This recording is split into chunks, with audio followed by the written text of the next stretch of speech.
మీ business ఏదైనా మీ ఊర్లో promotion చేయాలంటే అది సుమన్ టీవీతోనే సాధ్యం. ఇప్పుడే సంప్రదించండి.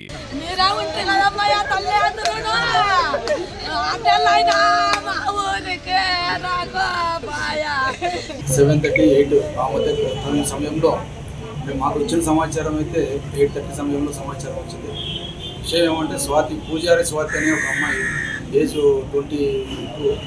ఆ అమ్మాయి వచ్చేసి ల్యాబ్ టెక్నీషియన్, ఎమ్మెల్టీ కోర్స్ పూర్తి చేసి ల్యాబ్ టెక్నీషియన్ దీపు బ్లడ్ బ్యాంకులో పనిచేస్తుంది. Private job.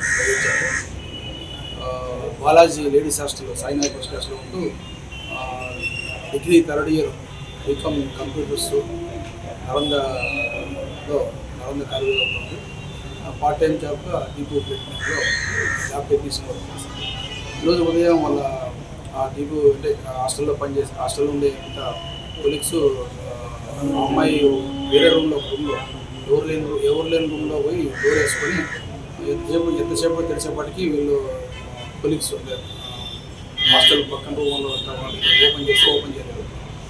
ఆ దీపు బ్లడ్ బ్యాంక్ వాళ్ళని 2 పిల్లల్ని వాళ్ళు కూడా ఫోన్ చేస్తే వాళ్ళు వచ్చారు. వాళ్ళు వచ్చి ఆ డోర్ని పౌరు కొట్టి లోపలికి పోయి చూస్తే అమ్మాయి ఫ్యాన్కి చిన్న దెబ్బ వేసుకుని వేలాడుతున్నది. వాళ్ళు ఇమీడియట్గా ఏమైనా ప్రాణం ఉందని చెప్పేసి మార్క్ హాస్పిటల్కి తీసుకెళ్లారు. వాళ్ళు లేదు ఇక్కడ చూడము అని చెప్పారు. ఇమీడియట్గా వాళ్ళు మరి గవర్నమెంట్ హాస్పిటల్ తీసుకుని వచ్చినారు. ఇక్కడికి వచ్చేవాడికి గవర్నమెంట్ హాస్పిటల్ బ్రాడ్ డెత్ అని చెప్పి అమ్మాయిని డెత్ డిక్లరేషన్ చేశారు. ఈ అమ్మాయి మరణ కారణం మీద ఇంకా మాకు ఎటువంటి మరణ కారణం తెలియదు. వాళ్ళ పేరెంట్స్ వచ్చినారు. వాళ్ళు కంప్లైంట్ ఫిర్యాదు చేస్తే దాని మేరకు విచారించి కేసు విచారించి తగు న్యాయం చేస్తారు.